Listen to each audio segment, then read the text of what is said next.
Hello guys, tara samahan niyo ako magluto ng dinuguan. Bali, first time ko to magluto, pero proud naman ako na medyo perfect yung pagkakaluto ko guys. Wow! At eto na nga, mag-prepare na nga tayo ng ating ingredients. Ayan, meron tayong bituka. Ayan, binili ko siya sa West Zone, sa may Almaria Mall. Ayan, kagandahan dito sa Abu Dhabi guys ay may nabibili ng mga pork products. Ayan. Malinis naman siya guys, kaya lang gusto kong mawala yung amoy niya, kaya nilagyan ko siya ng lemon and then nilabhan ko siya ng asin. Charot. Ano ba yun? Basta nilagyan ko siya ng asin at ginanyan-ganyan ko, parang kinusot sa asin para mawala yung langsa. At ayan, malinis na siya at meron din tayong pork belly na pinaikat ko into dinuguan. At meron din tayong tanglad. Ayan, niwa-iwa ko yung tanglad para maging malasa at matanggal yung langsa. Lalong-lalo na yung bituka. At meron din tayong hiniwang sibuyas, bawang, luya, at konting sili. Ayan, marami pala, 6, 5 lang. At meron din tayong coconut, ayan, para malapot at mas malasa ang ating dinuguan. At ito naman ang ating dugo na binili ko rin sa West Zone. Frozen yan siya at nilagyan ko na nga siya ng suka at minix-mix. At sinala ko na rin siya, ayan, para hindi siya magbuo-buo. At ngayon naman ay palambutin natin ang bituka tsaka yung belly, pero ayan, lagyan muna natin ng tanglad at paminta at konting asin, yung tubig na ipapakulo natin dun sa bituka para matanggal yung langsa. Ayan, bali inuna ko pala yung baboy para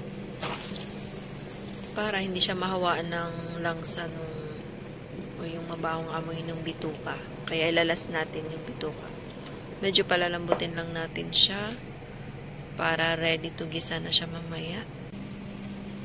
Ayan, hinango ko na siya at i-drain, tinabi, at ngayon naman sinunod ko naman yung bituka.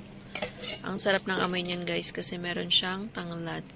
Kaya feeling ko talaga na wala ang kanyang langsa dahil sa tanglad at mga ibang ingredients, laurel. At pagkalampot ka nila lahat nitong bituka tsaka yung belly, ayan, mag-gisa na tayo. Mag-start na tayo mag-gisa. Magpainit ng kaldero, and then mantika, and then sunod na natin yung bawang. Ayan, igisa-gisa natin para malasa ang ating dinuguan. At next naman ang ginawa ko is yung luya naman ang nilagay ko.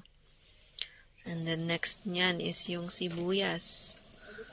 Ayan, sibuyas po yan, white lang siya, white onion.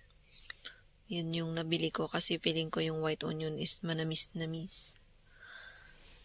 At ayan, nilagay ko na yung karne. Halo-halo na yan. Yung bituka at saka yung belly.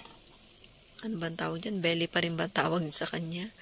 Basta yan, yung karning baboy. Para igisa natin at sabay silang magkalasa. Although, medyo malambot na yan guys. Pero gigisa lang natin para malasa. At ayan, pina-brown-brown ko nga siya.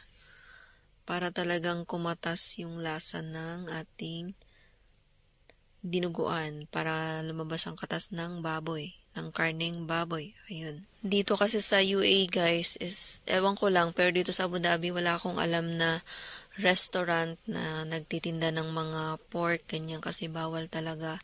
Meron lang tindahan, grocery, supermarket na mga frozen ng mga ganyan, mga pork products. Pero walang restaurant na nagtitinda. Kung meron man, makikita online. Yung mga Pinoy lang din na nag-online business or nagluluto ng mga Pinoy food. Ayan, parang made to order, ganyan. Kaya naman, since nag-crave ako, bakit hindi ko na lang itry sa bahay, di ba? Ang dinuguan, para naman pag may next occasion, ay marunong na akong magluto ng dinuguan. Diba? Kasi pag may mga special na handaan, talagang special kapag merong dinuguan, yayamanin, charot. At sa kakadaldal ko guys, ay hindi ko na nasundan itong niluluto ko. Ayun nga, after kong gisahin, na medyo nag-brown. Tinimplahan ko siya ng patis at magic sarap at nilagyan ng tubig. Ayan, at pinakuluan, nilagyan ng tanglad. Sana nasundan nyo guys. Panoorin nyo na lang ulit ang video. At ngayon na nga, anong kumulo na siya, since malambot naman na yung karne, nilagay ko yung dugo. Ayan. Para matupad na ang ating dinuguan.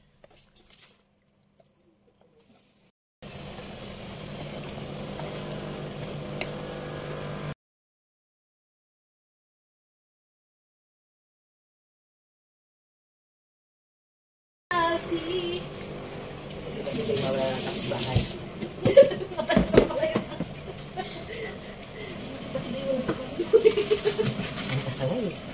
yung lalaki lang naman ang sabay niya.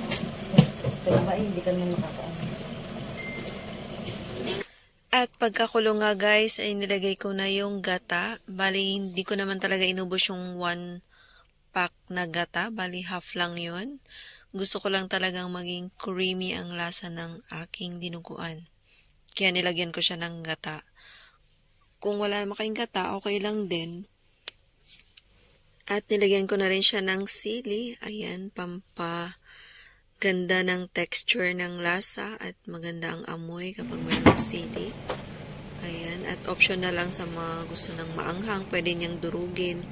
Kasi ako hindi ako masyadong mahilig sa maanghang. Medyo mahina ako. Kaya hindi ko siya dinurog. Ayan, display lang yan guys. Charot. For the ano lang.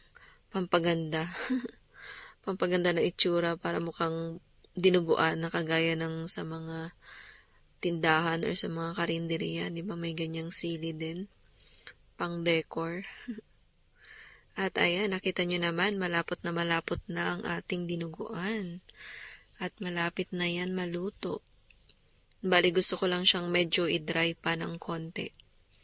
Kasi ayoko ng masabaw na dinuguan. Gusto ko yung medyo dry. Ayan, creamy.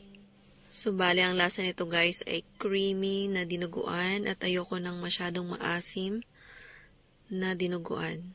Gusto ko yung sakto lang yung lasa niya. Hindi ko mararamdaman yung sobrang asim. Ganon. Shout out nga pala kay Alabon at Aga Cesar Vlogs. Kay Alabon paki-visit ang kanyang Facebook Reels at kay Aga Cesar Vlogs din at ang kanyang YouTube channel. Hope you like this video. Please comment, heart, and share this video. And please subscribe my YouTube channel and Facebook page, Chean Vlogs. See you on my next vlog. Thank you so much for watching. Bye!